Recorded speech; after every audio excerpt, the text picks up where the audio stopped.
Good evening, everyone. Please, apologies for joining late. I actually had the network issues. I hope you can all hear me. Please let me know if you can hear me.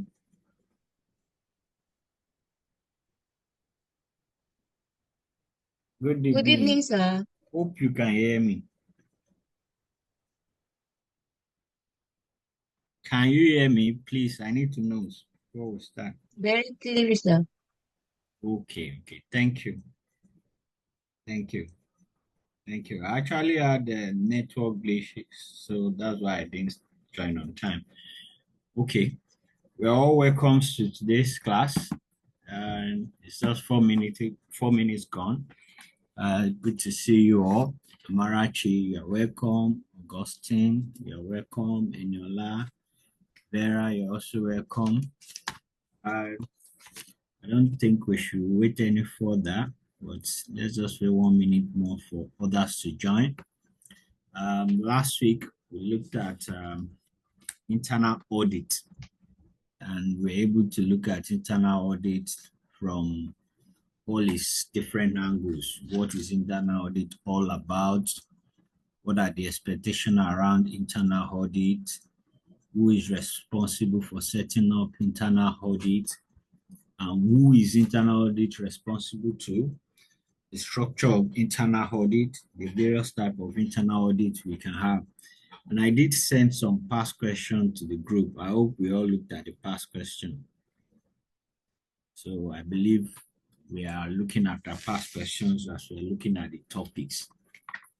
So tonight, please let me know if you can see my screen. I'm actually sharing the text for. Sir, what was your question? What was your question, sir? Okay, I said, can you see my screen? I'm sharing the text for today. Yes, sir.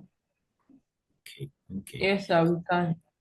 Okay, then I asked a question about last week that the past question I sent to the WhatsApp group. Have you guys looked at it?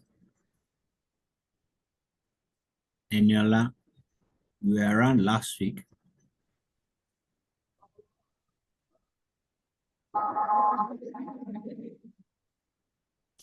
Anyways, not to waste our time, let's start today's topic. If you have questions on at any point in time, feel free to drop your question on the WhatsApp group or in the chat so that I can also respond to it. Now, today's topic, we are looking at internal control. Internal control. I will be looking at what is internal control, the components of internal control. From the component, we look at the control activity itself. What are control? What do we mean when we say internal control? We look at it in details. Then we also look at the limitations of internal control. Then we look at how auditors record internal control. The whole essence of this topic is to look at internal control from the eyes of the auditor. So how do auditors evaluate and record internal control of a system? Then lastly, if we still have time, we look at the various IT system in place and the associated risk with them. We might not finish the topic today, but we'll look at how far we can go. We'll try to see how far we can go. So to start today's topic, if I may ask, apart from the text you are looking at, can anybody just give me their own understanding of internal control, apart from what we have up on the screen? Amarachi, can you try? What do you understand? Okay, Alexa, your hand is up. What's your question? I can't receive my call on the meeting too. I can't hear you. Yeah, the meeting. It's on the meeting. And it's not end till 9. So I'll go back by 9. Sekina, please, can you mute your mic? Sorry. Okay. So when we say internal control, the word itself internal is within the company. We set a like a segregation of duties And Okay. it's like we don't allow one person to finish one transaction alone. So it's Oh, different people we suppose initiate to facilitate those transactions. Like one is preparing vouchers, for example, one will approve, one will finally do the check, something like that. oh, that's very good. That's very good. I like that your explanation that when we say internal control from the word is internal itself, it That my means father away this map is not doing well. Augustine, can you please mute your mic? Please, when you are joining the class, mute your mic so that we don't have distractions. Please, you need to do that.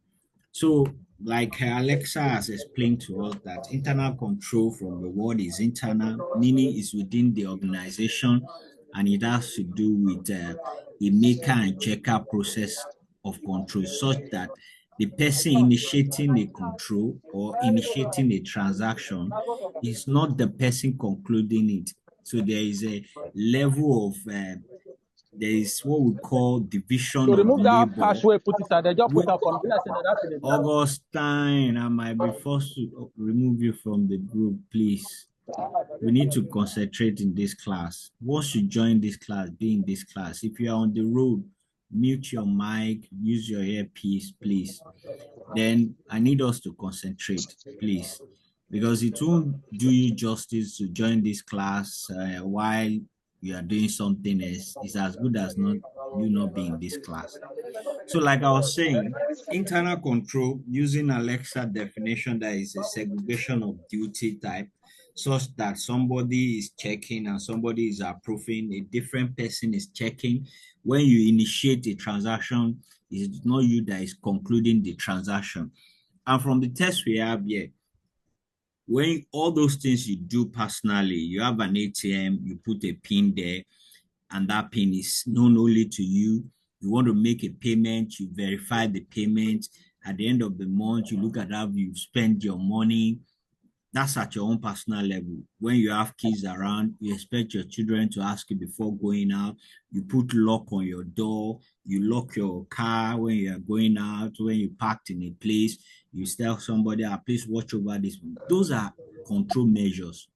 Now, but when we're talking about the type of internal control here, now, internal control, the whole essence of internal control is to provide reasonable assurance for management and on achieving their objectives.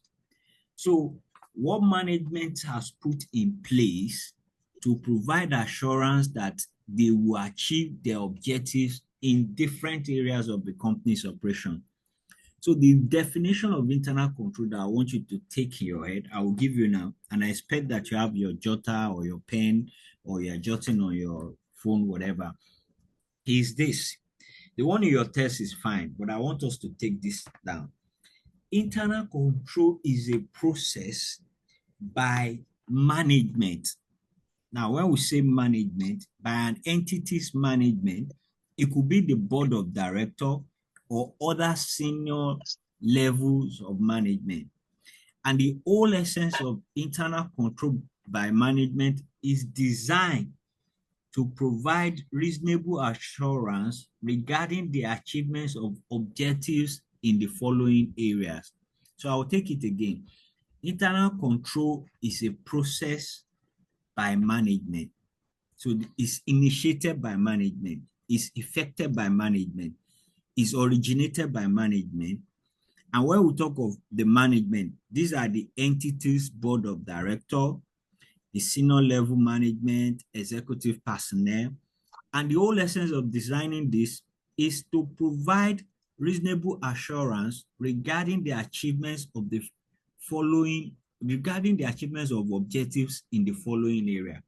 So internal control, why we call it internal control is because it's originated by management. Internal control is not originated by head of internal control department. It's not originated by finance director. Internal control is management owned. So management is responsible for internal control. So That's why we say that in this your text, the only thing I want you to add to the definition is that internal control is a process by management. So after that process put by management, designed to provide reasonable assurance regarding the achievements of objectives in the following areas. And now, what are those following areas that management want assurance about? In the first chapter, the first class we had for this level, we talk about assurance, and assurance being comfort, being confidence, giving a form of certainty. So what internal control wants to do for management is to give them a reasonable level of comfort over their set objective around effectiveness and efficiency of operation. That's the first thing. So internal control is designed by management to give them confidence that their operation is effective and is efficient. Now, what do we mean by that? For instance, a company is into production of, let's say, cars. Now, management will put control measures in place to ensure that the production of cars is effective and efficient. Last class, I talked about effectiveness and efficiency of resources. Effectiveness means that you are using the resources right. You are using it for what you are supposed to use it for. We are into production of cars. So the resources we have, or all the tools we need to make car, we are actually using it for making car. We are not using it for making maybe laptops. That's effectiveness. The purpose for which the resources that have been purchased is what is used for. So for that to happen, management has to put control in place to ensure that there is that effectiveness. Efficiency. We purchase a certain number of raw materials. Let's say it's a food industry. We have bag of rice as our raw material. We are into production of food, finished cooked rice.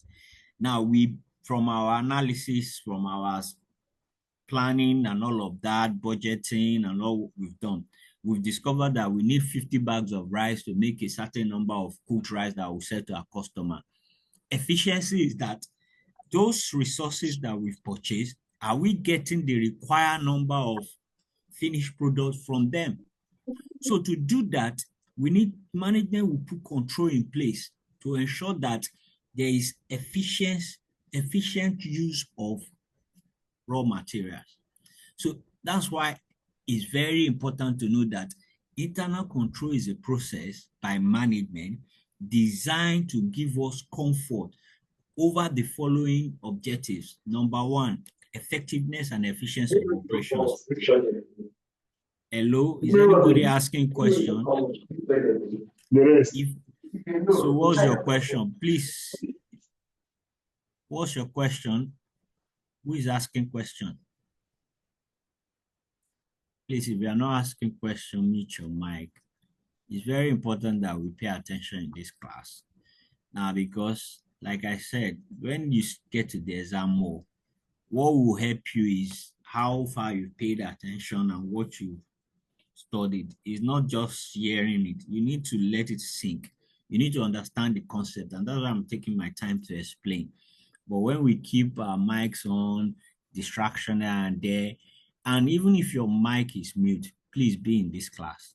It won't pay you to just join for the sake of joining. This is not a seminar. You're preparing for exam. I'm just feel I should state that. So I was describing to you and explaining what internal control is. The internal control is by management, and in the reason why management designs internal control is to give them assurance over these 4 areas. The first one is effectiveness and efficiency in operation, meaning that the controls are put in place by management to ensure that resources being used to achieve the desired operation are used effectively and efficiently. Then the second one is reliability of financial reporting. Now, when you look at organizations, listed organizations, small and medium organizations, whatever organization that is structured, management needs to prepare financial report. They need to prepare the report of how assets are being used, what liability are being held. Now, to prepare that financial report, there must be, hello? To prepare financial report, there are figures, data that you will get. Oh, we've utilized this asset and this is the output. We've purchased this is the output. We've invested so much, this amount of money in inventory. Now, when you look at your financial statement is a detailed explanation of how you are running a company in a period, for a given period.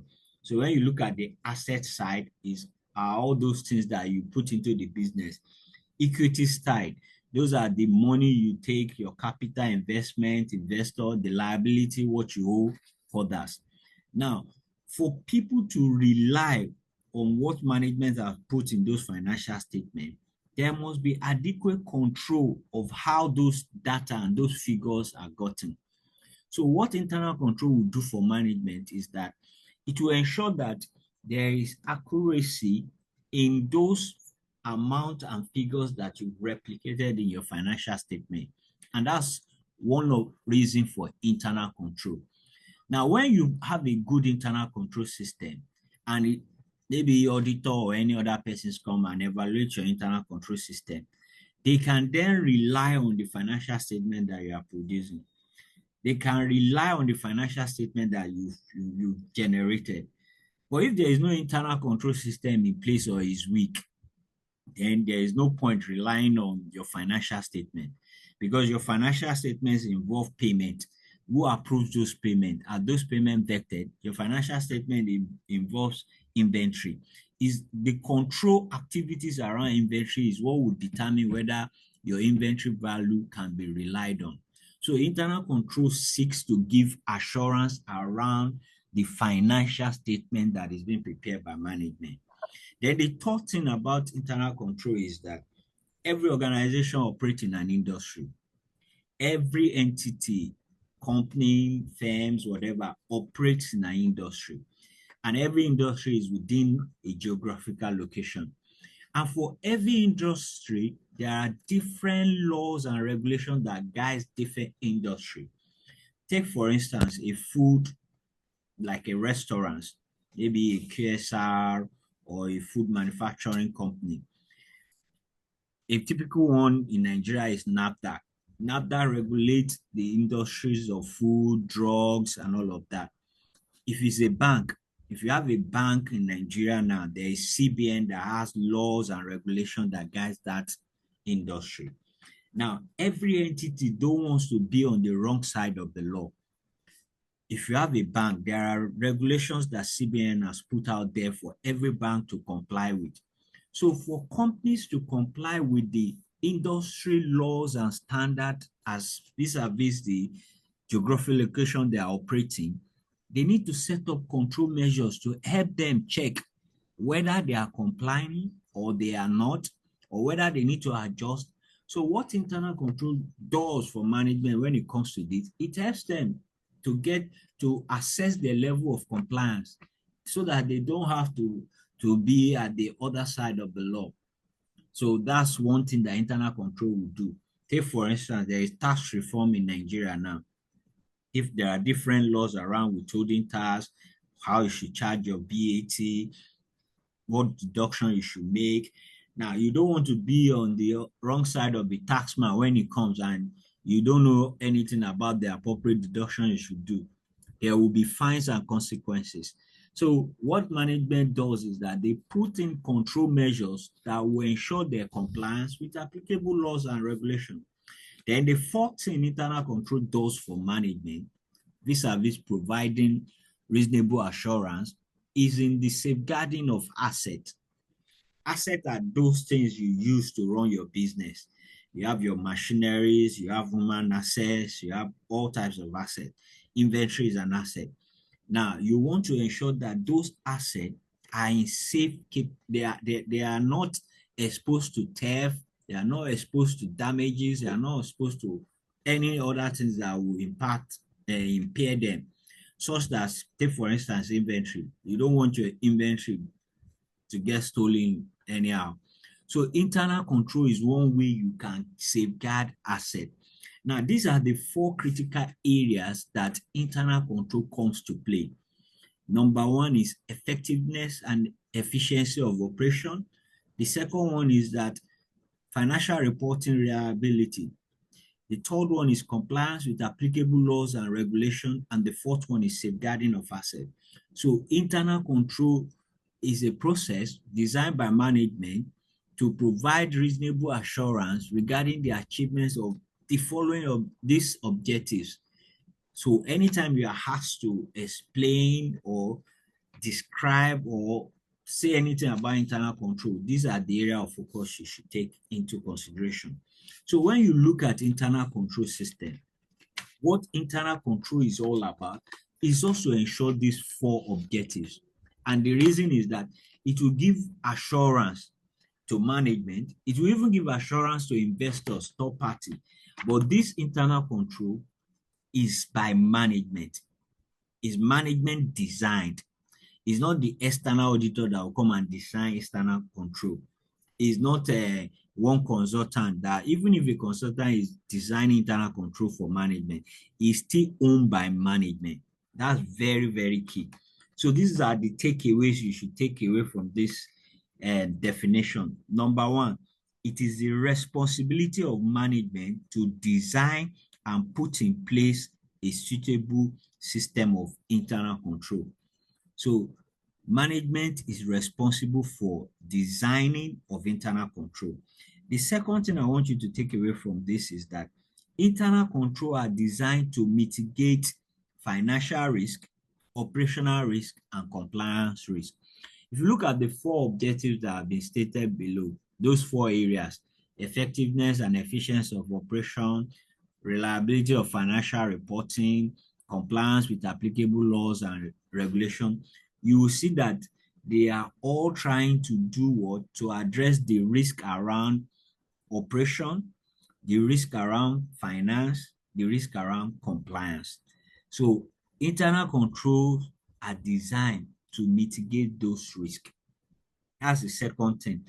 Then the third thing is that internal control are established by management. So the auditor just has to accept whatever control management has designed. Is not so what the auditor is coming to do is to assess and evaluate the control that has been designed by management. It's not to come and create a new controls for them. No. And in evaluating the control, the reason why we're looking at this topic is that as an auditor, you need to understand internal control in any organization before you can evaluate them. And the reason why you are evaluating the internal control is so that you can plan your audit accordingly. So why this topic is important is that auditor will come in, they will carry out an assessment of the internal control system. They will try to understand what are the internal control that has been put in place by management in this entity. How is the internal control system like? What are the control activities? What is the control environment like? After assessing and understanding it, they will not evaluate how effective is the internal controls. Is the internal control system in this entity strong? Is it weak? Is it just there? Now, based on their assessment and their evaluation, they cannot decide that, oh, let me conduct my audit in this way. Now, the approach that an auditor will take will be dependent upon the internal control system in place. I believe the other lecturer will take you guys on audit approach. If not in this class, maybe in the future level. Audit approach are that procedures that the auditor will not decide to use for the entity. So most time, auditor will decide on the approach to the audit based on the internal control system in place. So if the internal control system is strong and very effective, the auditor can decide to say, oh, let me use a system-based approach. If it's weak, the auditor can decide that, oh, let me do more of analytical procedure, substantive testing, and the like. So that's the reason why the understanding of internal control is crucial to the auditor. Now, is there any question before we go on? Is there any question before we go on? Okay, if there are no questions, let's now. Okay, I'm listening. What's your question? Who is asking the question? Let me know your name.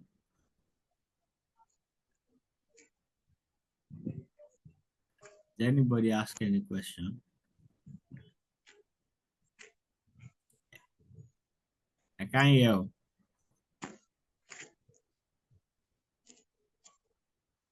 Anyway, while we wait for the question, let's continue. Okay, Alexa, your hand is up. Very fine. Moment is fine.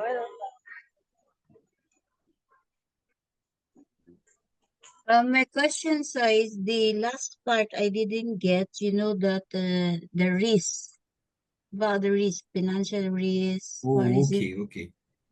So what I was explaining there is that the definition of internal control that I gave is that internal control is a process by management designed to provide reasonable assurance regarding the achievement of objectives in the following areas.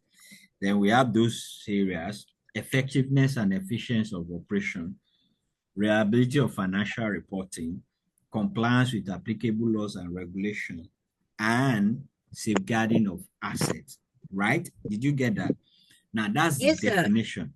Now, if Yeah. you look at that definition and you look at the 4 areas: effectiveness and efficiency of operation, reliability of financial reporting, compliance with applicable laws and regulations, and safeguarding of assets. All these areas can be grouped into 3 major areas: financial, operational, and compliance. So Okay. effectiveness and efficiency of operation is an operational thing. So there are risks associated with operational. The definition of risk is that anything that will not that will affect or disrupt management objective. So if you have an objective, anything that will not make you achieve your objective is a risk. So all the risk around not achieving the desired objective of management as regarding operation is a risk. And that's why we call it operational risk. So operational risk are those things that will. Hello, is anybody asking question? If you have question, just raise up your hand. I'll call you.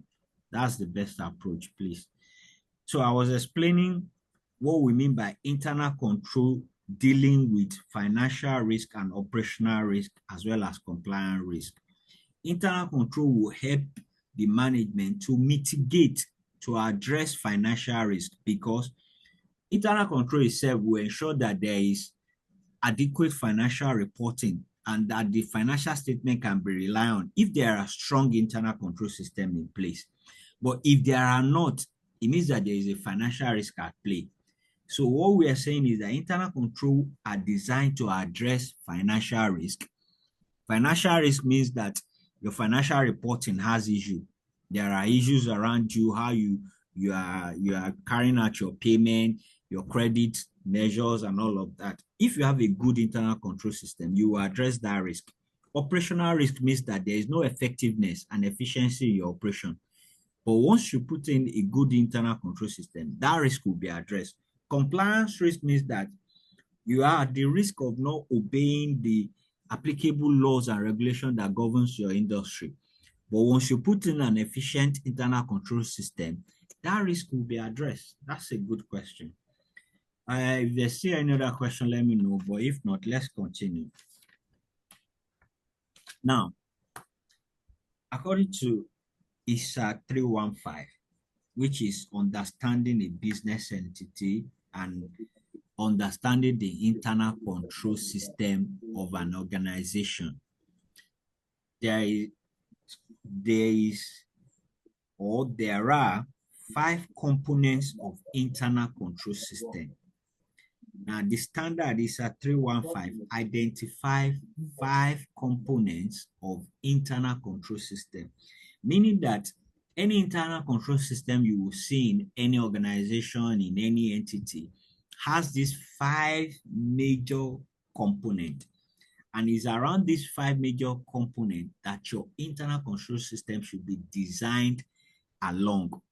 So what we are saying here is that as a management who wants to set up an internal control system, or who wants to ensure that they have a good internal control system in place, these 5 areas should be part of that internal control system.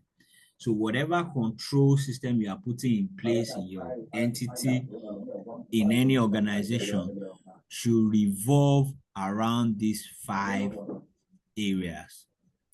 Joseph, please mute your mic. Joseph Uwere. Joseph Uwere, please mute your mic.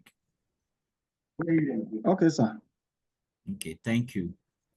Same for Vera, please mute your mic. The distraction will be affecting others. Okay, so let's look at these 5 components of any internal control system. And this 5 component is also what is called COSO framework. Now, COSO framework is a committee of sponsoring organization that's also sat down. They looked at how to develop internal control system. So when you are setting up internal control system, these are the key areas that you have to look at, whether the control system is efficient, whether it's effective or not. And I said that the reason for this topic is that as an auditor needs to understand the internal control system in place in the organization. Is in understanding it that he will be able to evaluate it, and is in evaluating it that he will be able to determine the appropriate approach to the audit. So one of the ways to first understand it is to look at the components of the internal control system. Do they have these 5 key components? Now, the first one is the control environment. The control environment. The second one is the entity risk assessment process. The third one is the information system, while the fourth is the control activity itself. And the last one is the monitoring of controls. So for any internal control system at all, there should be these 5 major components. Now, what do we mean by all these components? We'll take them one by one. Now, you can jot at this point in time, because if you look at it, it's a table in your test. But if you go to ICAN Pack, I bet you these 5 areas are like 5 or 4 pages, and you still come across this in your advanced audit. So I want you guys to pay attention to this. Now, the first one, the control environment. What do we mean by the control environment? Now, the control environment includes all the actions of management regarding the entity internal control system.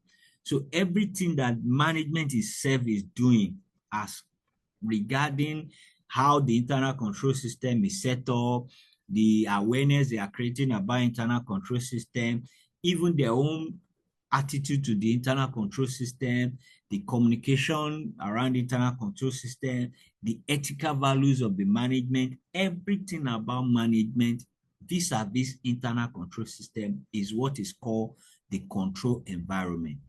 And there are 4 major areas that you can see the control environment. Number 1, the management function and governance. So how is management carrying out their activities?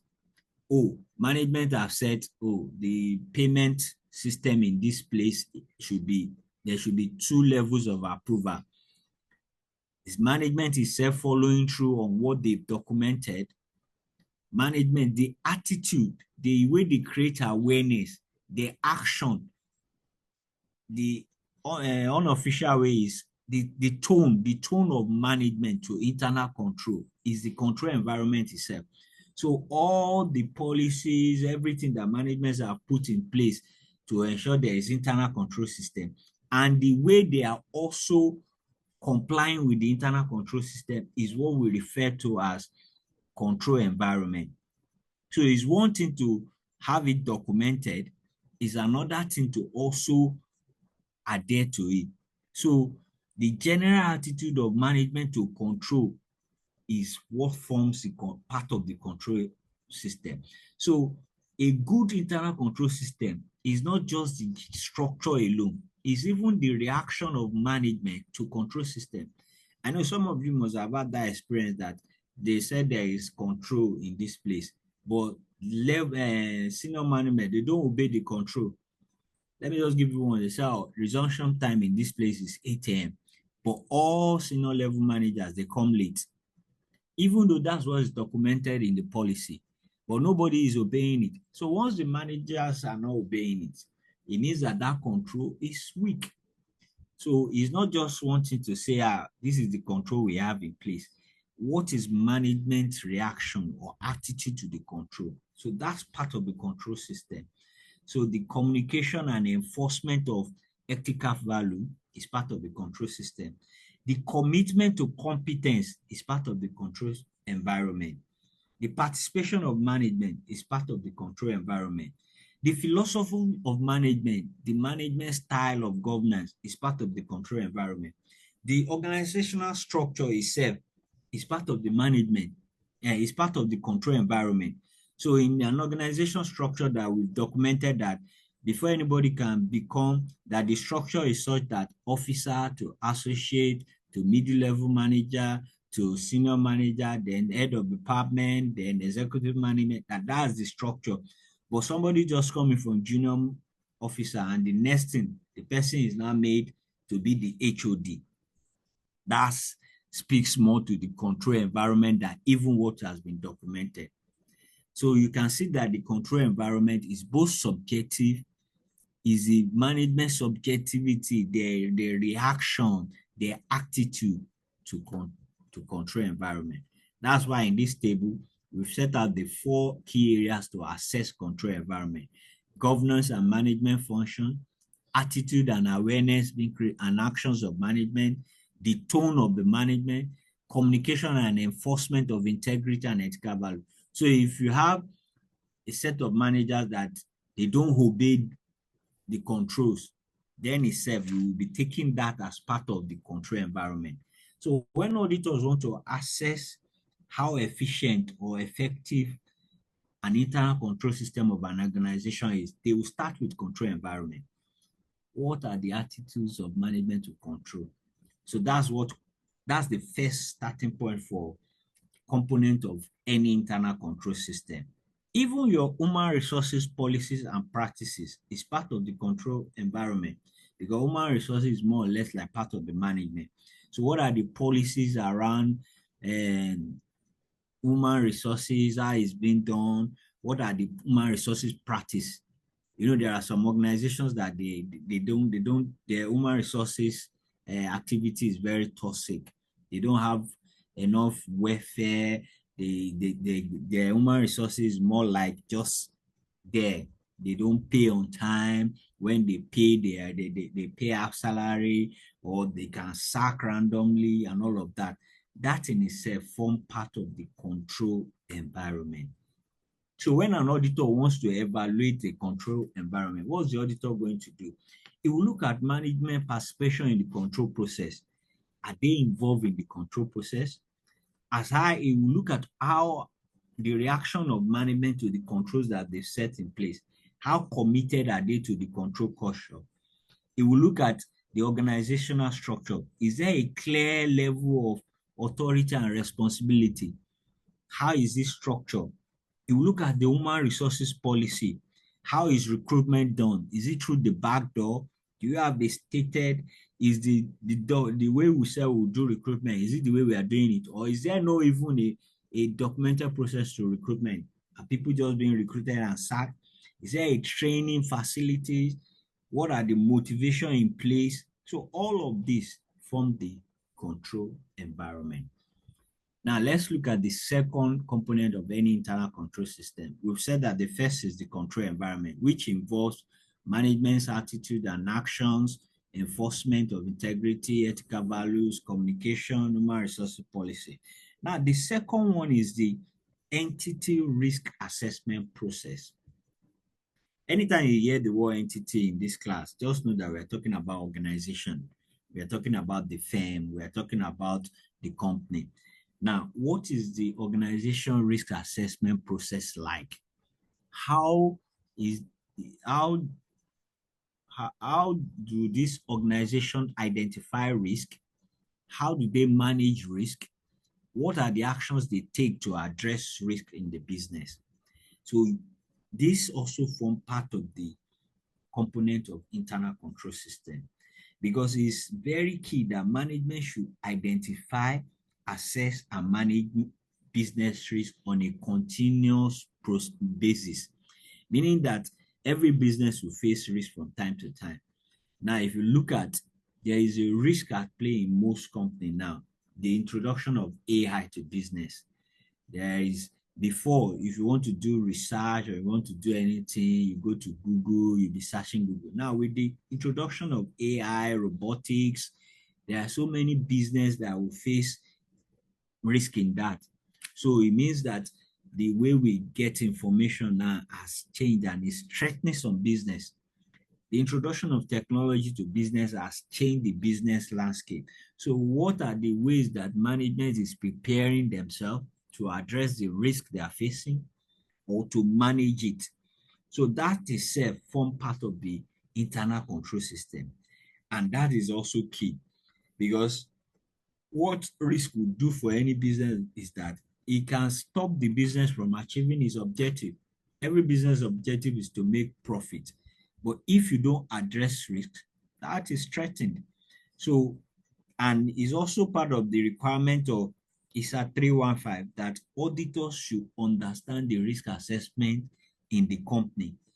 So, as much as it's part of the internal control system, it's also a way to determine whether the control in place is strong or not. And that's why most companies now, they have what we call entity level risk assessment, risk management. Every quarter, some companies will carry out the risk and prepare risk report to management to look at it, because it's an ongoing thing. So if the entity is not doing that, you can actually tell that this company is facing a threat. Their going concern is going to be an issue. When we say going concern, this company might face out, they might have issues. So that's also part of the internal control system. Now, the third thing is about the information system. The first one is the control environment, which involves management. The second one is the entity risk assessment process, which involves how risks are being identified and addressed and managed. Now, the third one is about information system. And when we talk about information system under the component of internal control system, we are not just talking about IT or technology. We are talking about both IT in terms of the physical infrastructure, the people, the software, the data, everything in its entirety, both physical and software component of information. So the people involved in IT, the data processing, the procedure for process, the software you are using, the infrastructure that you've put in place, and all of this form the information system, including the system for reporting your finance, for your accounting system, your ERP system, how you capture figures and how you capture number, how you record them, your transaction. So the software you are using, including the people you've employed, including the infrastructure you've put in place, everything is what forms the information system. And that also forms part of the internal control system. So an auditor will need to also understand your internal control system. These all that includes information system. So it's not just the IT alone. Everybody involved, both your personnel that is using the software, how the accounting system that is being used to capture financial figures, how you generate your financial statement. So the IT can go as far as including your computer system, because it also includes the physical. Oh, laptops are being used in this company. This company is operating online, is a fintech, all of that from your information system. And is also part of the internal control system. Is there any question so far? Now, if there are none, let's continue. Now, the first one, control environment. Second one, risk assessment process. Third one, the information system, which we say includes both the physical, the software, the people. Now, the fourth one is what is called control activities. Control activities. Now, control activities are the internal control activity itself. The control activity is different from internal control system, but control activities are the control that you put in place.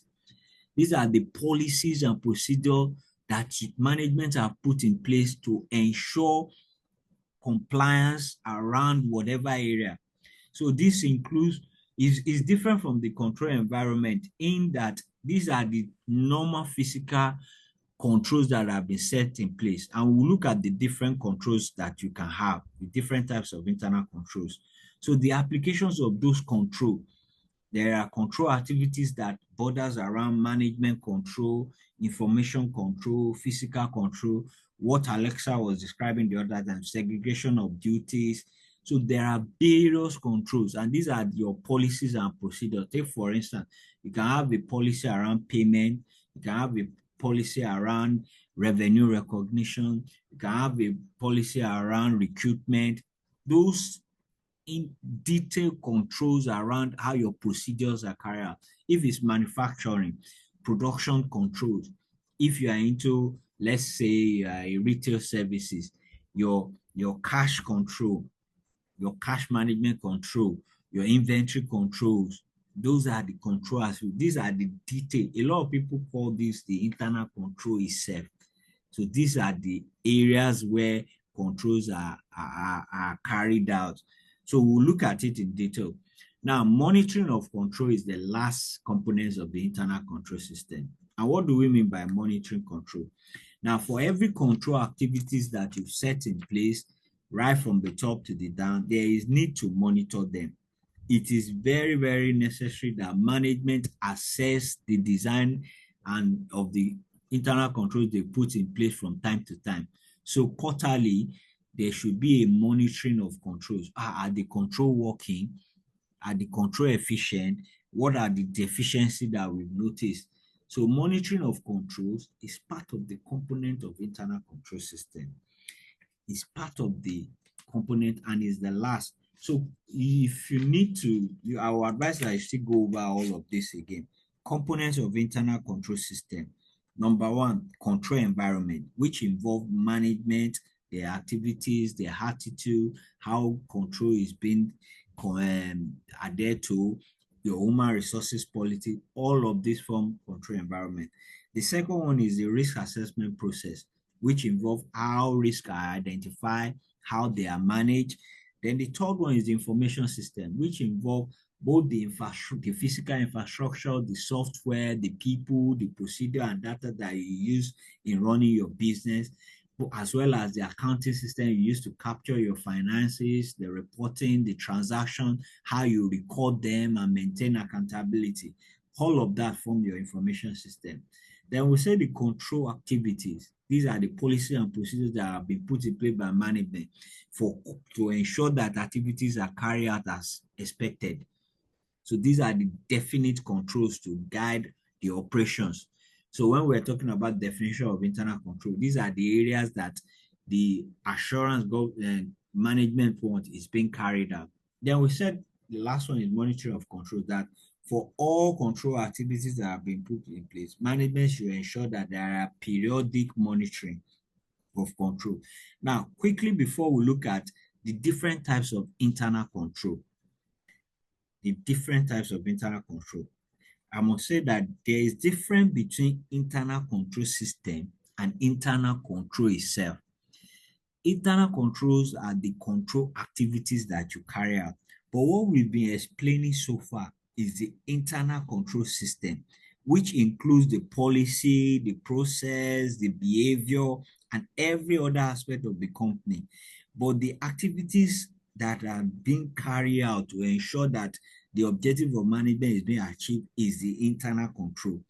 So in case you see a question that says distinguish between internal control system and internal control system includes the policy, the process, the task, the behavior, and all other aspects of the company when you take them as a whole.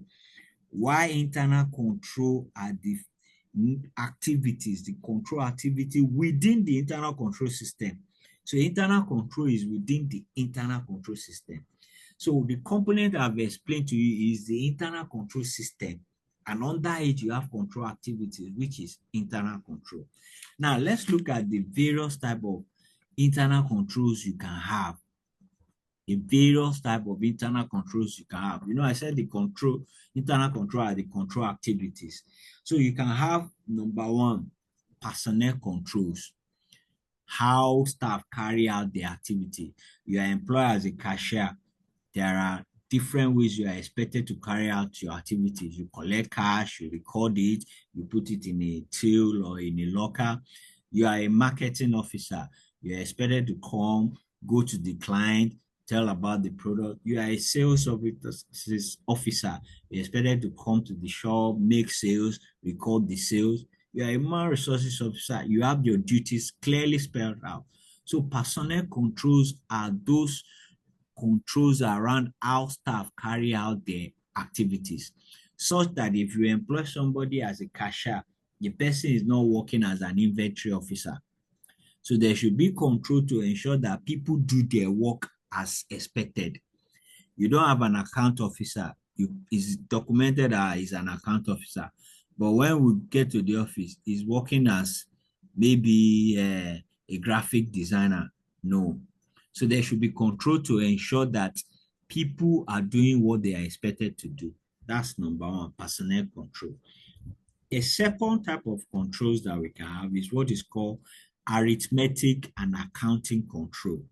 Now, the reason for this type of control is that we want to ensure that all transactions are accurately and correctly processed, such that if we say we are into, we make a sales of 1 million, it's actually 1 million that we've actually recorded, not that we've sold out a commodity of 1 million and we're only capturing 800,000, or we are capturing 1.2 when we don't have that. So there should be control to ensure that transactions are recorded accurately and processed correctly. So if we have 1,000 worth of goods and we've said that this 1,000 goods have been sold, we should capture that at the correct amount. So that's what arithmetic and accounting controls are for. We have physical controls. What are physical controls for? Physical controls are like your lock and key. Oh, we have a warehouse. The warehouse is being locked. There is no unauthorized entry. We have a server room. There is a lock over it. We have a gate. People are not parking in our compounds anyhow. Our customers have a place they can stay when they come into our shops. They are not just everywhere. We have a retail system that ensures that people are not just picking goods anyhow. That's physical control. We have a security in place who ensures that there is order. So physical control ensures that our assets are in place. Oh, people are not just coming to pick any item. We have a generator, is being monitored. We have cars. Our fleet of cars are not just, we don't have account for who is driving, we know. Physical control ensures that the company assets are physically secured under lock and key where necessary. Then the other one, all these type of controls are all what we call control activities. We have your authorization and approval. The transactions are duly approved. You don't do transactions are not carried out without inadequate approvals. We have management controls. The management understand what they are supposed to do. They are carrying out their function as expected. We have organizational control. You know, I said that organizational control, management control are part of the control environment. Now, if you look at all these controls, you can see them in the component of internal control, because every part of that component of internal control system has control activities within it. So what we've just done here is to list the various control activities you will see under any of the internal control system. Then the popular one, segregations of duty, that's like a maker and checker. So it's not only one person that is carrying out all activities. If the cashiers are collecting the money, there is somebody who is overseeing them. The cashiers are not the same person that is going to bank the money. Now, if somebody is the ones in charge of inventory, it's not the same person that is also selling the good. You have somebody who, the line of duty, there are like 2 or 3 people involved in a transaction. So the head of finance is not the only one signing the check. Head of finance will sign, and probably there is another senior manager that has to sign. So segregation of duty ensures that there is no collusion. It ensures that somebody is not the one doing everything. And as such, it can prevent fraud and error. If you prepare a report, there is another person who is also going to review it. If there is going to be any payment, it will go through 2 people. If there is going to be any purchase of anything, there must be approval from one level to another level. That's what segregation of duty is saying. Then, hello, is there any question? Okay. Now, is there any question before we go on? All of these are your control activities. Is there any question before we go on? Now, I've been saying this from the beginning of the class that the reason for internal control in audit class is because the auditors needs to understand the internal control of the entity he wants to audit. And why is it important? In understanding the internal control system of that company, the auditor will be able to assess whether their internal control is efficient or not. If their internal control is efficient or not, he will be able to determine the appropriate audit procedures or audit approach to the audit. So the auditor is not just understanding the internal control for the sake of it. The whole essence is that the auditor can, based on the internal control system in place, determine whether there is adequate financial reporting, whether he can even rely on the system. It can also help him to decide on the approach to the audit. So how auditors use internal control system of any company is, it helps them to identify whether there will be misstatement, whether there will be error in the system. That's the use of internal control by auditors now. After understanding the internal control system in place of an entity, the auditor can just look at, with what I've seen, there will be misstatement in the financial statement of this company. It can also look at, what are those factors that will cause this misstatement? And like I said, it can help them to determine how to carry out the audit. So sometimes auditor will say, we want to do this audit for 2 weeks. But after assessing the internal control, they can go back to management that, based on what we've seen, we need to extend the audit time. We need to plan it around this. Sometimes it might even shift their focus. Maybe before they want to look at only the cash activities in the entity. And upon assessing the internal control, they discover that we also need to look at the inventory or look at even some other part of the company's operation. So internal control helps the auditor to determine whether there will be potential misstatement, number one, and determine the factors that will cause this misstatement. Then 3, help them to plan the audit approach vis-a-vis the nature and the timing and the extent of the audit approach. So these are the ways that auditors use the internal control system. Now, what happens when the internal control system is not efficient or there are issues around it? It is expected that the auditors should communicate to those charged with governance. So when an auditor have identified that there is weak internal control system in this company, or the internal control system in this place is not strong enough, what auditors should do is to communicate to those charged with governance. Now, when we say those charged with governance, we mean higher level of management. For instance, if it's a listed company, we have what we call audit committee. If it's a company without audit committee, you probably have a board of director. And if it's an SME, there will be senior level of management, more like the CEO, the MD, executive management. So anytime there are any observation in internal control system, the auditor is expected to communicate to those charged with governance. And those charged with governance means appropriate higher level of government, of management rather. Any questions so far? We are moving. I expect that there should be question at this stage. Sir, I have questions, sir. Okay, go ahead. Sir, what will be in an entity where the internal control is porous, what will be its implication on audit assignments? Good one. Now that's a good question. Now, when the auditor comes in and understand the internal control system, carry out an evaluation of the internal control system.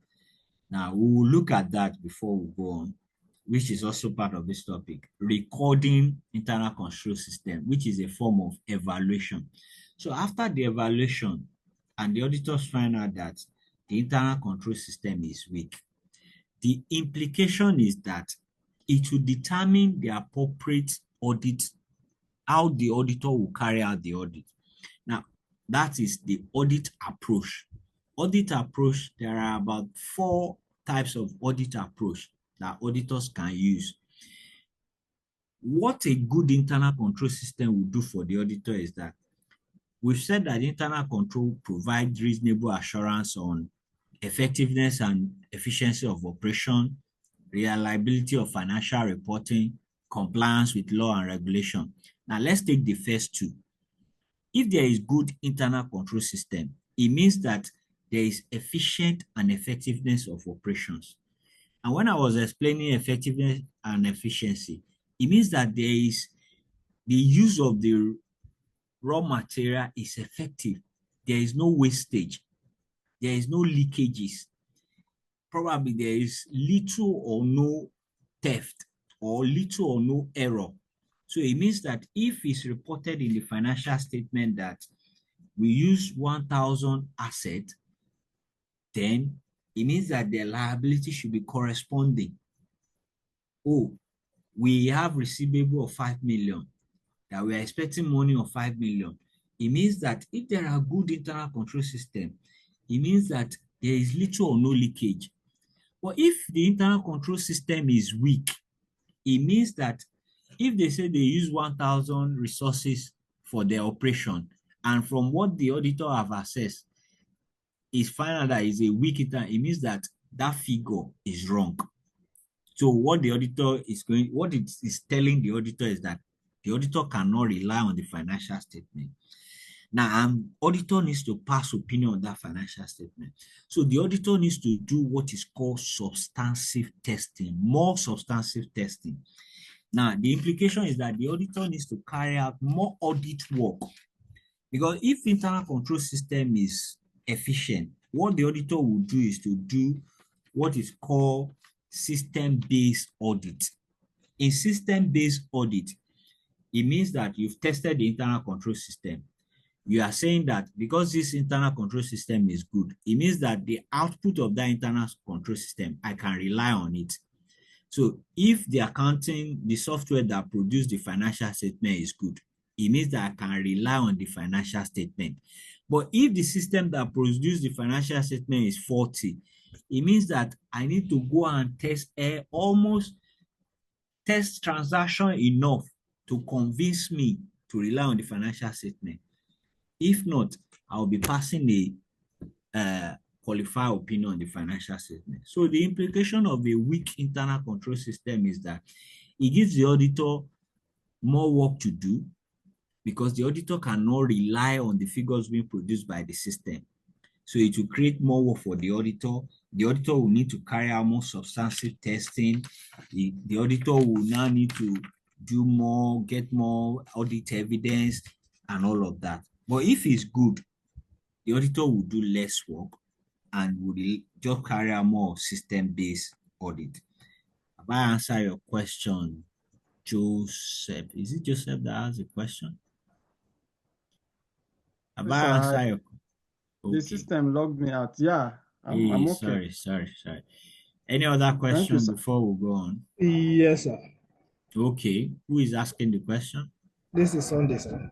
Okay, go ahead, Sunday. So I just want to ask, a good internal control system Okay, and an internal auditor who has is a how do I put it?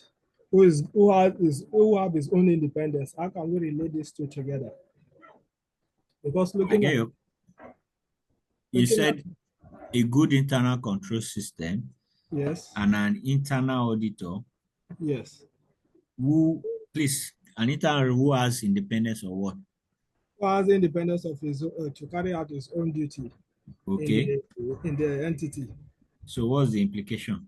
Now, how do we merge these two together? Because looking at these two, from what you explained to us last week, you say a good an internal auditor who's Who is independent. independent? Yes. So that I think I get you now. So what you're saying, let me put it out, if that's what you're saying, that if an entity has a good internal control system and the internal auditor has a higher level of independence such that the interference of management is little or not there. So if what's the implication for the external auditor? So what is that? Now, last week when we were talking about internal auditors and using the work of internal auditor by the external auditor, I actually said there is a standard that guides how external auditors should use the work of the internal auditor.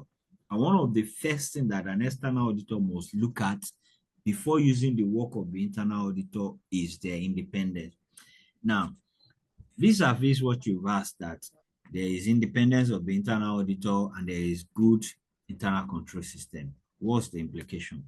Now, the external auditor will be glad to have a independence internal auditor in place, good internal control system. But that does not absolve the external auditor from their function. The function of the external auditor is to carry out an audit procedure, an audit work, such that the opinion he will be expressing will be his own opinion and his own opinion alone. Even if the internal control system is good, let me state it here.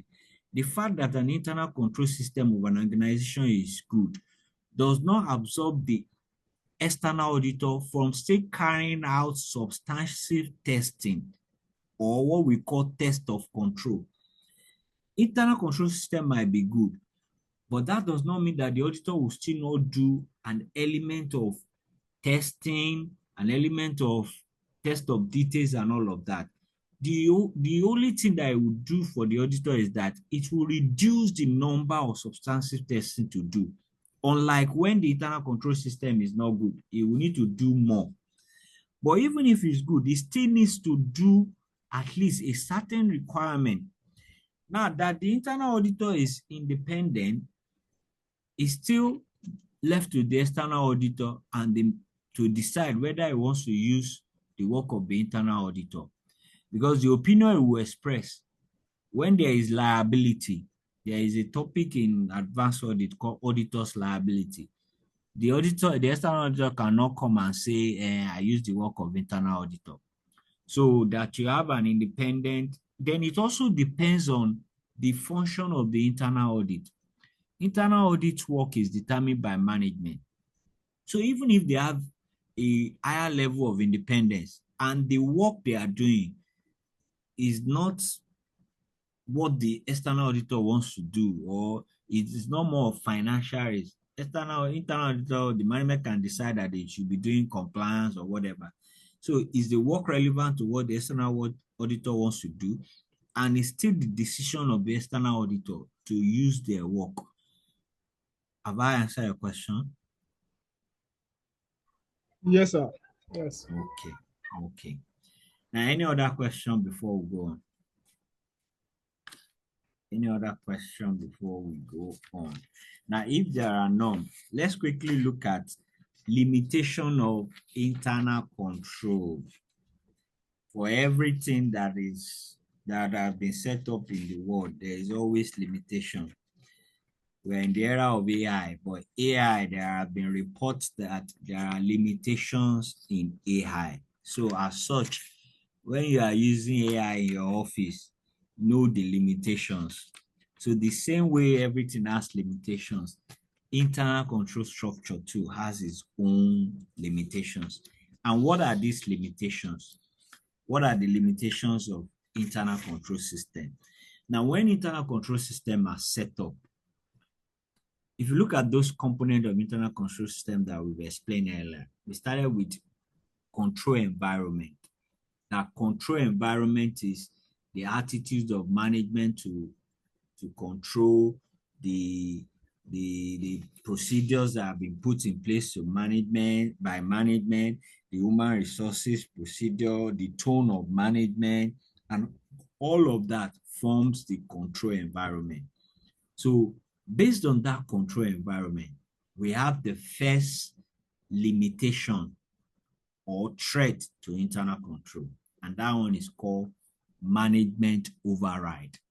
So management can actually design a good internal control system, but they might not abide by it.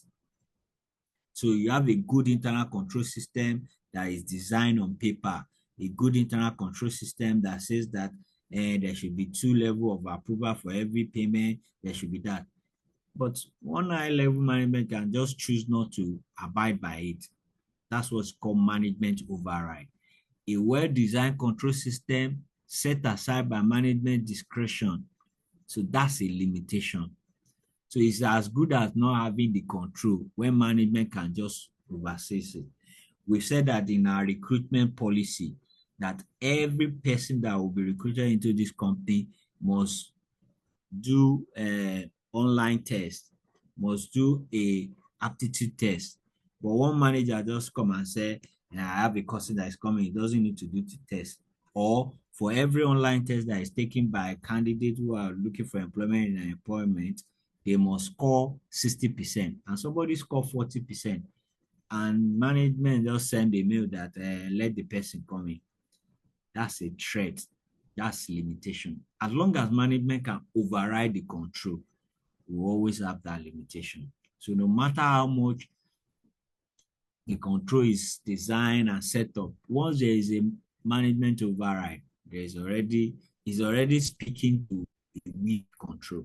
And these are the things that auditor will also look at. So number one is management override.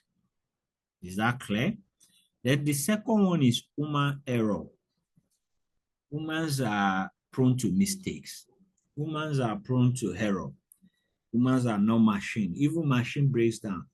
So as long as you can have human error, we've said that for every transactions, it must be lodged by the end of the day into a certain place, or there must always, before you set up your interface, you must log in with blah blah blah, this that. Once there is an error by a human being, it means there is a control breach. Oh, your password must not be so visible to a third party. Somebody made a mistake and opened a system. Human error. Somebody wants to input 1,000. The person input 800. Human error, genuine human error. So as long as there is human error, internal control system is limited. The second one is substance over form. Now, what we mean by substance over form is that sometimes management are very, how will I say it? They are very, I'm looking for the word now. Management are very, how will I say, ambitious. so they can design an internal control system, take their time to design a very robust internal control system. But the internal control system might not speak to the issue at hand. So somebody has said that all staff coming into the company must have ID card on before the gates are open to them. If you don't see the ID card, you should not let anybody in. That's the control in place. Very fantastic control. Now, somebody has been working in that organization for the last 3-4 years, is known to the security, all of that. And the person probably lost the ID card on the way to the office. The person is supposed to be maybe a payment officer, crucial staff. Now the person gets to the gate and they say, no, you have to go and get this. They delay the person. In delaying the person, there are other important transactions for the day that needs to kick off. So sometimes the rigidness in control can affect the control itself. That's why I said that controls are not designed to mitigate operational efficiency. Control should enhance it. Once you have control that are so rigid to the point that what they are creating problem in another way. Oh, we set control around the inventory. Before inventory, when you design control, you said 3 people must approve. Fantastic, very good initiative. Now, you need to make production. You need inventory. You are running out of stocks. Their customers are already waiting. And the control is that as long as there is no physical signature of the top person, you can't release. The person has called you on phone that when I come, they send me. They're still like, no. So that's what we mean by substance over form. The control might appear to be well designed, but they are not meeting issues, or they are even creating more problems. That's one limitation. The other limitation is conflict of interest. When there are divided loyalty, we are selling cake, but we have a staff who has his own side gig preparing cake at home. Now, there is possibility that there will be clash. When customer comes in, we want to buy velvet cake. The velvet cake will be ready in 2 hours. But because our cashier also sell cake too, say, you know what? If you can just go to the next street, you will get the cake. That's conflict of interest. So when employees' loyalty are divided, and it can be detrimental to the organization because they have self-interest here. So the controls you've put in place will not be effective when there are conflict of interest. Sometimes conflict of interest can lead to even fraud because the person is also trying to get his own self-interest at the expense of the company. Now, there is also a limitation that control might not address some certain risk. So when you design control to address operational risk, financial risk, compliance risk, you might miss out on some key risks that the business is facing. Now, the issue these days is that there are environmental risks. That's one of the things that is happening in the world today, sustainability. So most times, some controls are not designed to even capture that environmental risk. Oh, you are into certain production and there are environmental implications for it. So you've not designed your control to mitigate that. And in the long run, those risks are now visible and threatening. We've said that component of internal control, risk assessment process. But because your risk assessment has not identified those risks, so you don't have control to mitigate them. So those risks can actually happen. So when management fails to anticipate certain risk, your control system will just fall out. So that's another limitation. Then the last limitation is what is called collusion. Now, when you look at segregation of duty is designed, is a form of control measure such that somebody is not initiating a transaction and concluding the transaction. So it can help to mitigate against fraud or error. But we can have a situation that staff they collide. So instead of the person that is supposed to be a checker the person is colliding with the other person, you know what? Let's just collide to defraud the company. So the person that is supposed to prevent is also the one aiding. Once there is that, the control is at risk. So these are the areas where control can face limitation. Number one, management override. Number two, human error. Number three, substance over form. What do we mean by substance over form? When controls are designed effectively, but they lack substance, they are not achieving the intended aim. Conflict of interest, when there is division in the employee's loyalty and is detrimental to the organization. Failure to anticipate certain risks. The control is designed with certain risks not taken into consideration. Collusion, two or more employees agree to circumvent internal control. We said that there should be approval of two people, but the other person said, don't worry, sign for me. So these are the areas that control can face threat, and as such, it limits the control in place. Now, one way to address this is to have what we call monitorings of control. So management can mitigate or reduce this limitation by constant monitoring and reviewing of control. So it's one thing to design control, it's another thing to continuously monitor and assess control in place. Any question before we go on? I have past questions for you guys at the end of the class that I would like you guys to. This time around, I want you to do this past question and give me the answer. So when we come next week, if you don't do this past question, we will not start to. So let me just start saying that. I have like 3 questions here that I will give at the end of the class. When we are coming next week, that's the first one. I want to see your answers. And if you like, go and look at the solution. I will know. So any question before we go on? We'll be stopping maybe 9:30 to 10 thereabout. So it's almost 9:30. We'll be stopping 10. So now, all we've been saying, describing internal control, components of internal control, the various aspects of the control activities, the limitations of the internal control, is for the auditors to understand the control of an entity.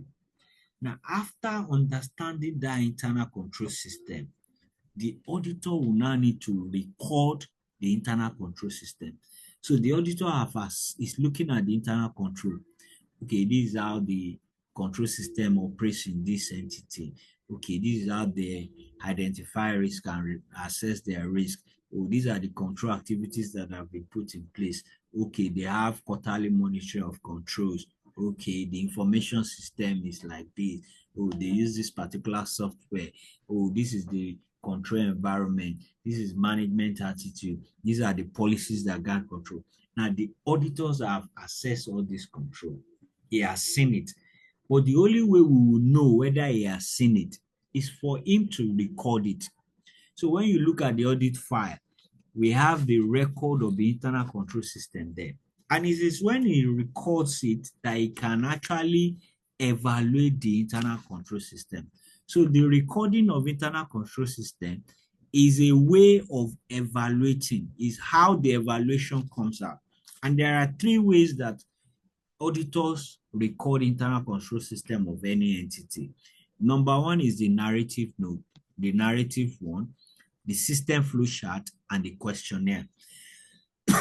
For the narrative note, like the word says narrative, the auditor is just writing down.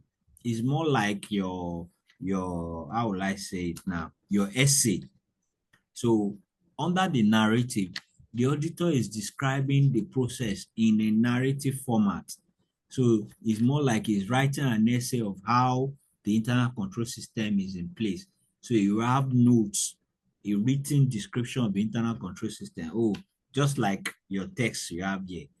The auditor will write down in detail how the internal control system is. That's what the narrative note recording of internal control system is. Now, another way the auditor can record the internal control system is the system flow chart. Now, flow charts are diagrams that shows how internal control system operates in a place. So the auditor can choose to use this flowchart. The flowchart system, it will be like a linkage diagram. There is a software that is used for doing flowchart these days, Microsoft Visio. He will just give you, you want to describe the payment system or the internal control around payment. He will break down the process using diagram. That's the flowchart. Now the questionnaire, there are a set of questions that the auditor will give to people who are involved in control activities. He will be asking them different questions and be recording their answers. Now, there are standard questionnaires for recording internal control system. Actually, there are two types of questionnaire for recording the internal control system. The first one is internal control questionnaire, and the second one is internal control evaluation questionnaire. Now, most auditors use this questionnaire to record internal control system because the questionnaire easily helps them to evaluate the internal control system. As much as they can use the narrative to describe the internal control, use the system flowchart to understand how the control is, the best way for auditors, most auditors will go with the questionnaire. And under the questionnaire, like I said, there are two main types of questionnaire: the internal control questionnaire and the internal control evaluation questionnaire. Now, what the internal control questionnaire is trying to do is to determine whether the internal control system is good or whether the internal control system exists. That's what the first one, internal control questionnaire.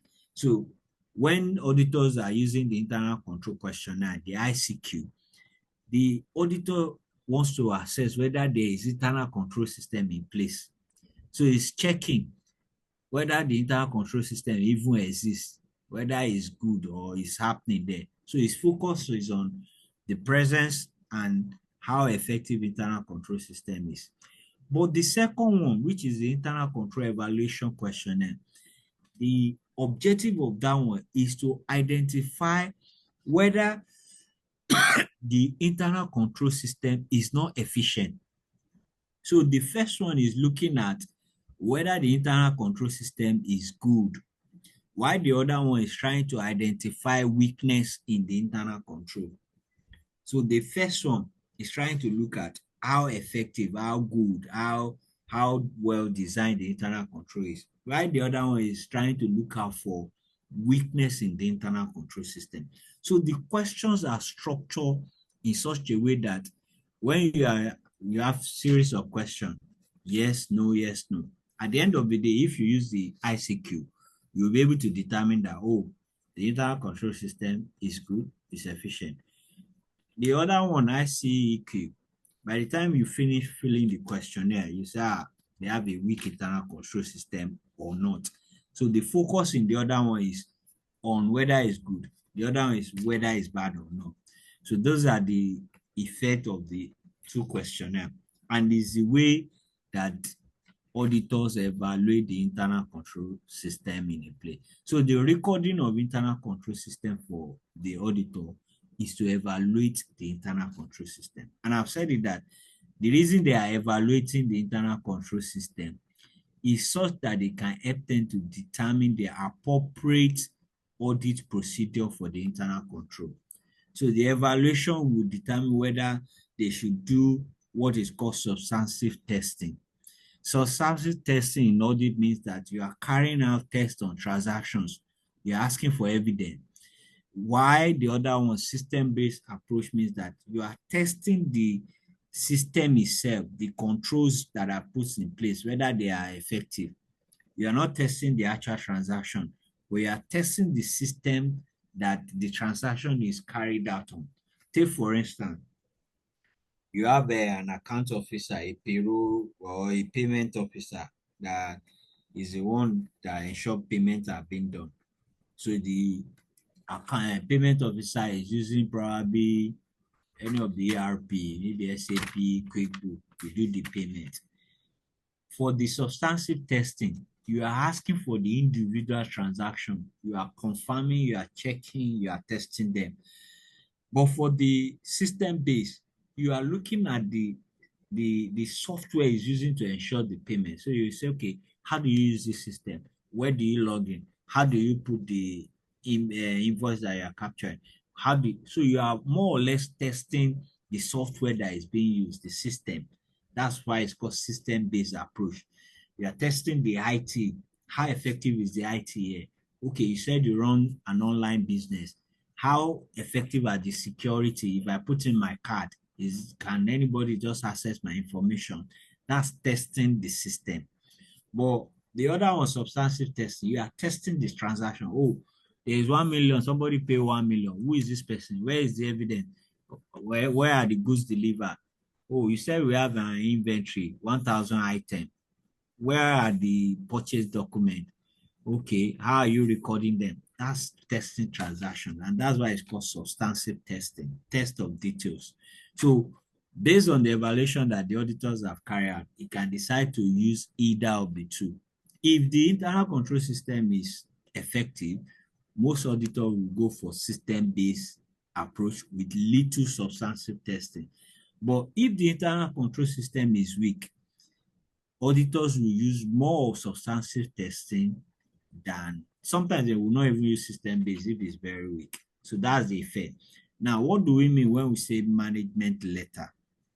Now, management letter will detail all weakness in internal control system. So when an auditors have evaluated the internal control system, seen all the areas of weakness in the internal control system, the way the auditor communicates it to those charged with governance, the way the auditor will report it is through management letter.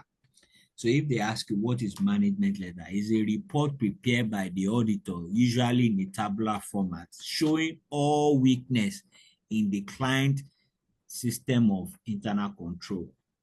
So a management letter is a report usually prepared in a tabular form or column form, showing all weakness in the client's internal control system.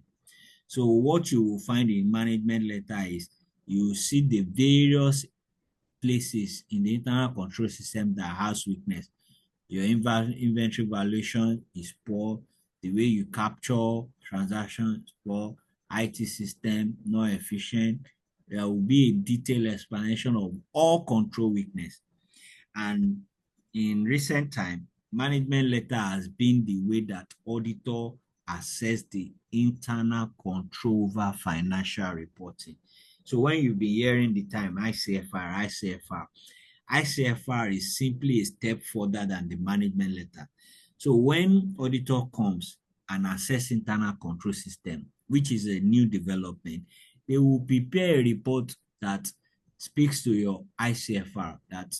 Because what ICFR is trying to do is to tell us whether there is assurance over the internal control system providing your financial report, which is also a function of internal control system that management should have put in place. So when auditor are asked, they said they want to do your ICFR, they only want to look at your internal control system that is producing your financial report, whether it can be relied upon, whether your financial system can. So once there is a weakness in the internal control system that you use to generate your financial report, there will be a report, which is what all ICFR is about.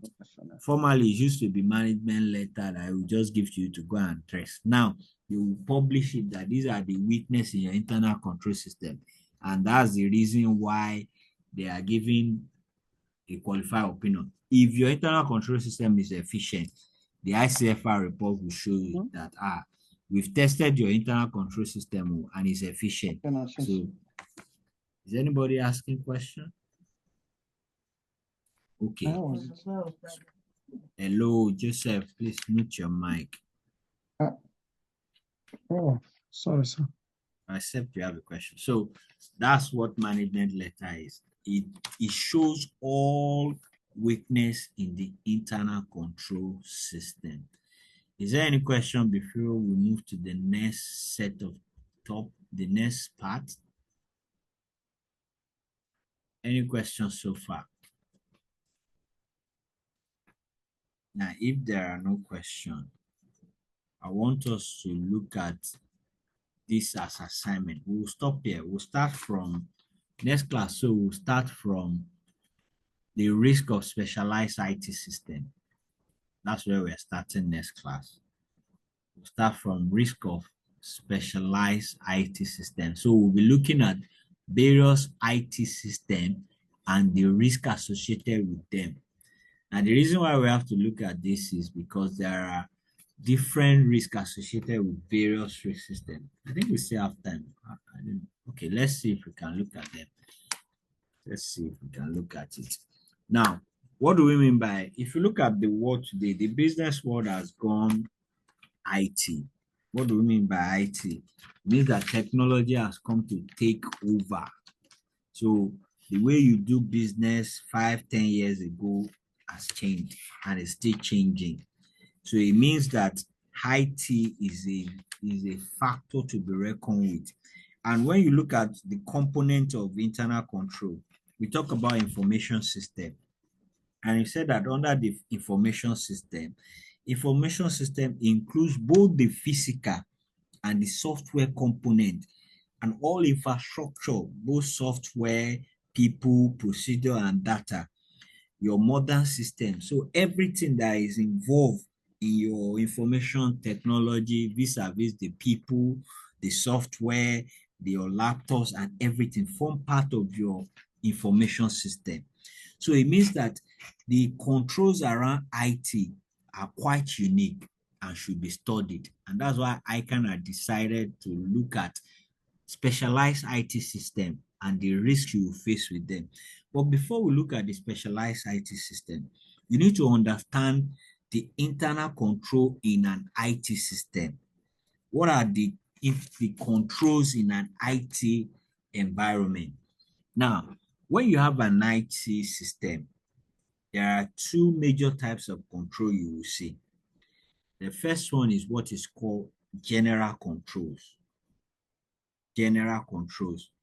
And the second one is application control. So when you take any IT system, take for instance, you have a fintech. What is a fintech? It means a bank that use IT for their operations. Or you have an e-commerce business. It means a company that operates on the web. So take for instance, Jumia, or even the common one now, Temu. These are warehouse business that don't have physical shops. For instance, if you go to the mall, you can walk into a shop and buy a shirt, buy shoes. But all these online businesses, you don't have a physical shop. You only log into the website, you see what you want to buy, you pick that, they put it in an online cart, you make payment, and they deliver to you. That's a typical IT system, a retail system that is solely IT system. Now, a company can be an hybrid, meaning that you can walk into a physical building and make your purchase and come out. Take, for instance, a fast food restaurant. You can go to the fast food, make your purchase, come out. But you can also be in your home if the fast food has a website and online delivery system. You can log into their site, whether it's through Child Deck or whatever. You order for food, make payment. Sometimes it could be payment on delivery. They bring the food to your doorstep, you pay. Now, it means that there should be control around that their website. Why is it very necessary? Most times you can make payment over website, meaning that your details will be logged onto the website. Now, for you, before you can trust that system and put your detail, there must be assurance that your detail will not be leaked. You don't want somebody who can have access to your account. That's one. Then two, the company also wants to ensure that when people are making purchase and they are delivering item to them, they are not delivering item to people they can't verify, the riders and all of that. So there should be adequate controls around it. The same thing for a fintech. What's a fintech? It's more like an online bank. You have your OPay, your Money Point, PalmPay, and what have you. First bank, most banks will have an hybrid. They have a physical building and an online building. You can open an account from your home without going to the bank. You fill your details and they open an account for you and you start doing transactions. Now, there are risks that are peculiar to those kind of IT systems. And that's what we want to look at, the risk that can happen to those kind of IT systems. But before we look at those risks, we need to understand the type of controls that should be in place in an IT system. And I said there are two major types of control: general controls and application controls. Now, what do we mean when we say general controls? General IT controls are the policies and procedures that relate to the different applications. So, for instance, a fintech, when you have a fintech account, you can have a savings account, you can have a loan account, you can even have a POS account.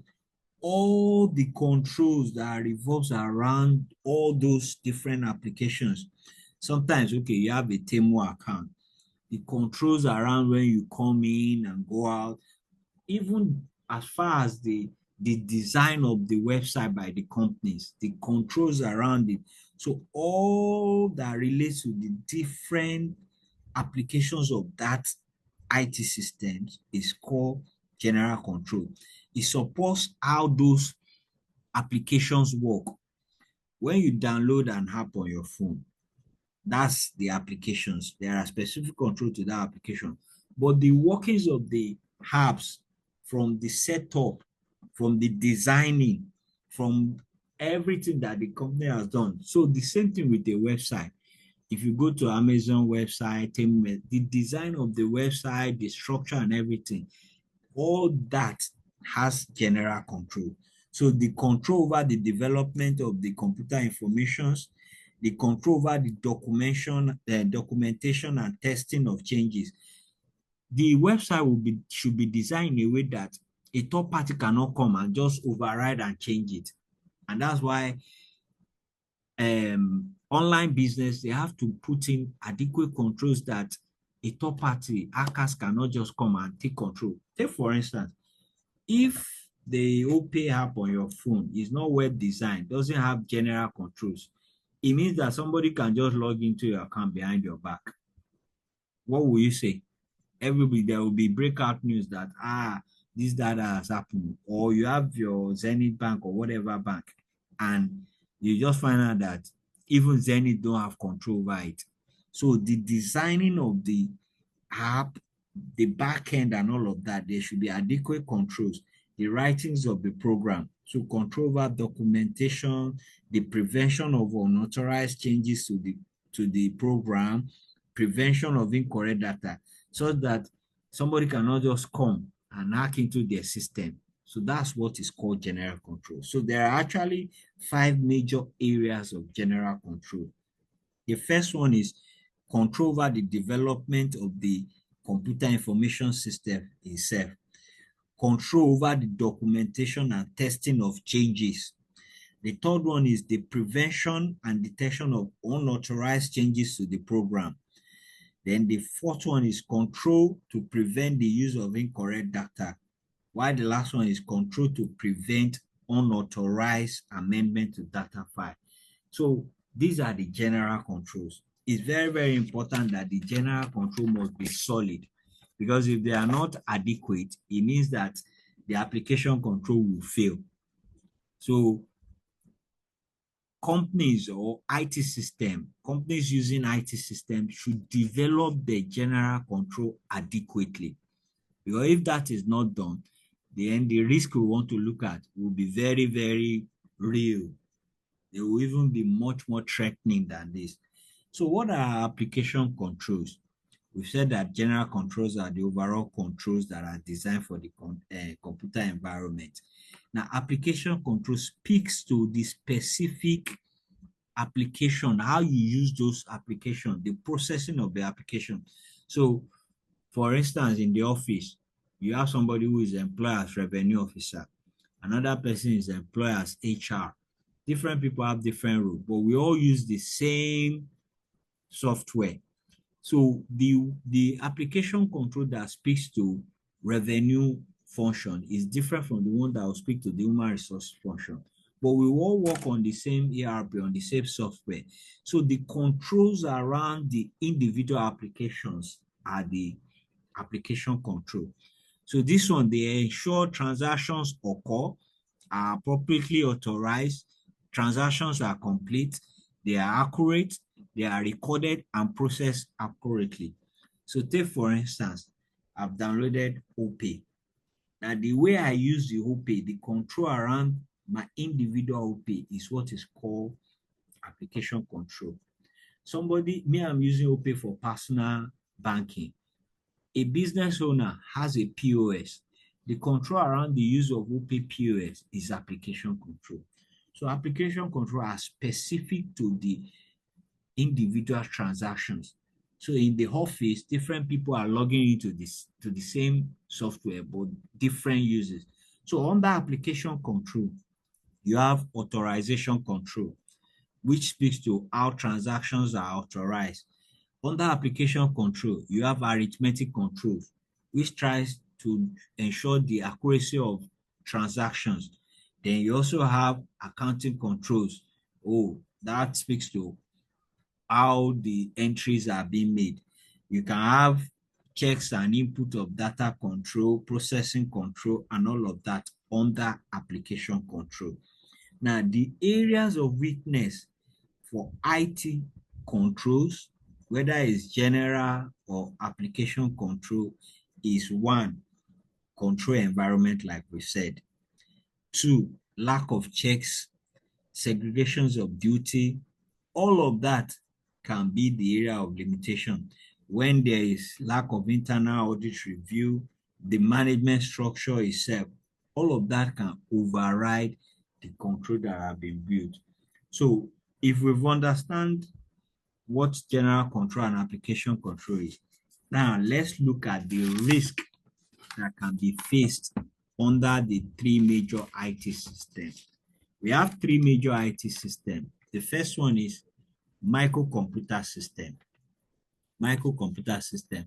And this is a system where clients use desktop for the organization. Everybody is plugged. When you log into your desktop, it links you to a server. So all information are being put to a major server to process. Now, most company likes it because it's cost effective, it's efficient. So you need to come to office, log into your desktop, then before you access information. Now, but what are the risks? So the auditor will look at the risks that are involved in a microsystem. The risk involved in a microsystem is that it might be difficult to ensure the physical security of the equipment because you have different desktop in different places that are plugging. So you have branches. In branch A, if there is a downtime, you might not get the data. And two, if the desktop is being stolen, you might lose information because information are stored on the desktop before being transferred to the central server. There is also the risk of connection. Connection might break. So what we are saying here is that is until you go to office and plug, it's more like a physical connection before you can access data. So if you don't get to that desktop and connect, you can't get information on that desktop. That's the risk of once there is connection problem, you might lose data and storage. Now the world has advanced beyond this. There is also the risk of authorization that because it's on the desktop that you have to do your work, somebody can come and have amend the files. That's more like the general control. Can modify. Let's say your password is open. Somebody can just do something and it will affect the whole thing. So those are some of the risks that have been faced by microsystem. Now, the online system, which is what we've described for the Temu, the Jumia online delivery system. Now, these are where the risk might be very, very serious. In these ones, your transactions are done online, more like retail service, but it's online. Now, you need general control in this kind of environment. You have to have strong general control. You have to have strong application controls because if you don't do, the risk is that hackers can come in. But the problem for the auditor here is that usually in an online system, there is lack of what is called audit trail. Audit trail shows how transactions have been occurring over time. So most time in an online system, the auditor might not have that, but this has been worked on that there should be a log, a detail of all transactions, because what the auditor wants to do is to review your transactions, whether they are genuine or not. So the risk for the auditor is that there might be lack of audit trail, the transaction might not be recorded very well. So auditors cannot actually verify whether those transactions occur. But there are different software that have been developed to track that. So that's the major risk on that online system. Then we have the electronic data intake. This one is what more like your ATM. When you go to ATM and you do transactions, or you do transaction at a definite center. Now, for this type of EDI, there can also be lack of audit trail because you are not using paper. Auditors might not be, the control might be weak, control over transition, the monitoring and checking of output. So these are some of the issues that you can face under this. I would still advise that you guys read more of this. So before we stop today, I hope you guys have your Pathfinder. If you don't have Pathfinder, please go and get it. Pathfinder is a collection of all past questions that have been asked around different topics. So I want you to take these 3 questions down. They're very, very important. I'll write it on the chat and the WhatsApp group, but you can take them down. ICAN exam May 2024. I want you to go to May 2024. Now take question 1 for May 2024. Question 1, May 2024. This topic, that's one of the questions that was asked. So all that we've been talking about, you look at May 2024 question 1, that's the first question. When we come next week, I want you guys to have attempted this and tell me what your answer is. So that's the first thing we'll be doing next week. Then the second one is May 2021, question 4. The first one is May 2024, question 1. The second one, May 2021, question 4. Then the third one is November 2020, question 1. So I have 3 questions as assignment that I want you guys to go and look at. Please attempt these questions and come back with your solutions. May 2024, question 1. May 2021, question 4. November 2020, question 1. You can get the Pathfinder on ICAN website. You can download it. You can also purchase hard copy. So is there any question before we call it a night? Any question?